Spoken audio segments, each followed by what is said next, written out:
Boa tarde. Nesta semana, o Escritório Oficial de Propaganda da China determinou que a mídia estatal não usasse notícias do funeral de Nelson Mandela para falar de direitos humanos.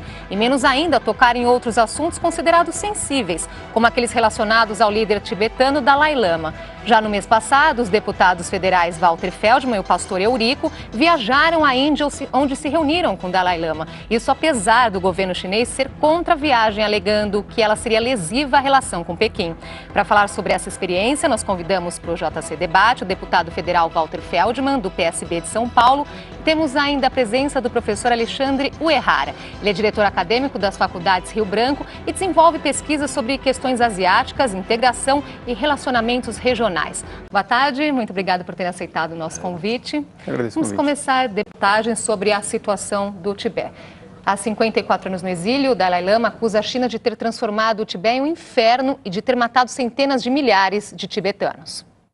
O líder espiritual do Tibete, o Dalai Lama, está frustrado com o fracasso das negociações para a autonomia da região. O Dalai Lama acusou a China de ter transformado o Tibete em um inferno. Há tanto sofrimento, medo, raiva, ódio e risco de vida, como no inferno.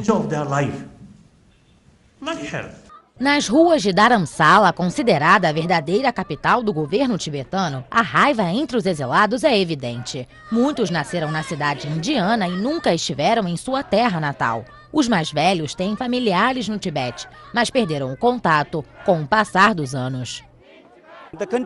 A repressão contínua no Tibete e em outros países ocupados, como no leste do Turquistão e no interior da Mongólia e Manchúria, é preocupante. Apesar da determinação, os tibetanos sabem que é preciso ainda muito esforço para progredir nas negociações. Exilados e ativistas pró-democracia estão perplexos com o fato da China seguir ganhando influência no cenário internacional. O país não tem razão para abrir mão do Tibete.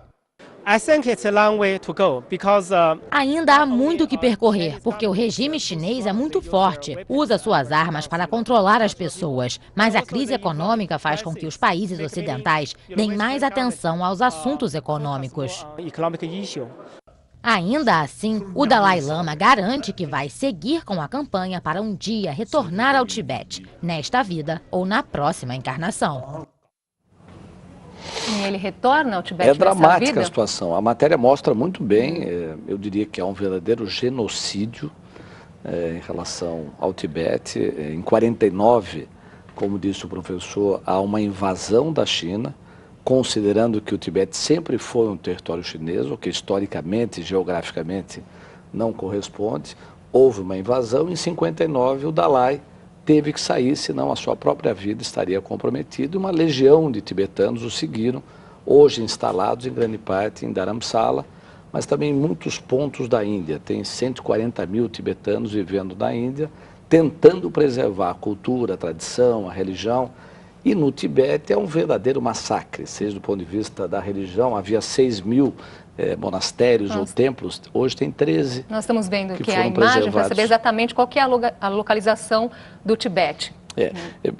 Do ponto de vista humano, há uma destruição da língua tibetana. Hoje os chineses exigem que seja ensinado nas escolas o mandarim, obrigatoriedade de colocar bandeiras chinesas na frente das casas. Há uma negação do Dalai Lama e da história.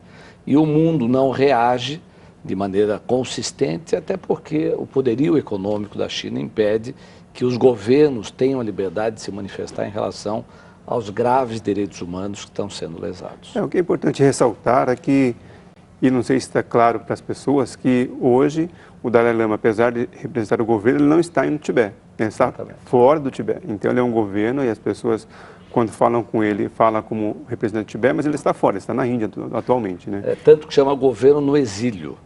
Ele não tem mais responsabilidades políticas, tem um primeiro-ministro e um ministério eleito, tem 44 deputados representando o Congresso Nacional Tibetano no exílio, e a partir de lá que existe toda uma articulação para que haja uma retomada das negociações. Ou seja, o que se pede hoje é retomar a negociação. E se isso acontecer de fato, essa retomada das negociações, eles estão preparados para assumir essa administração? Completamente. Até há uma mudança no meio do processo, quando o Dalai assume que a chamada independência do Tibete já não seria mais possível.